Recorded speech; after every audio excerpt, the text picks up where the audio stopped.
Normally जे भविष्य असतं ते कसं राहतं, किंवा तुम्हाला काहीतरी अडचणी येतात, तुम्ही तुमची जन्मपत्रिका घेता, त्या भविष्यवाल्याकडे जाता, तुमचं अडचण सांगता आणि त्यांनी तुम्हाला ते पत्रिका किंवा त्याचं ते टेबल बघून तुम्हाला उपाय देतात. हस्तरेषेमध्ये तसं होत नाही.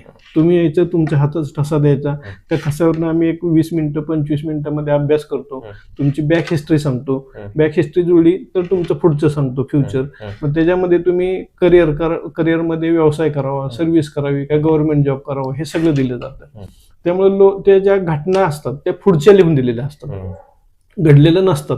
पण ज्या वेळेला त्या घटना घडतात त्यावेळेला त्या लोकांना पहिली आठवण येते, अरे हा पारखे सरांनी आपल्याला लिहून दिलं होतं. अशी बरीच लोक परत सांगायला आलेले आहेत. काही लोकांनी तर हिथनं बाहेर गेले की कागद फाडलेले आहेत की बाबा नाही, हा आम्हाला पटलेलं नाही. पण स्पेसिफिक वयामध्ये त्या घटना घडल्या किंवा त्या माणसाला वैयक्तिक लॉस झाला, फायनान्शियल किंवा हॉस्पिटलायझेशन झालं, तर त्याला त्यावेळेला आठवण येते. मग ते परत रिटर्न येतात आणि ते कबूल करतात की तुम्ही लिहून दिलेलं आम्हाला पटलं नाही, पण नंतर ह्या घटना आमच्या आयुष्यामध्ये घडल्या.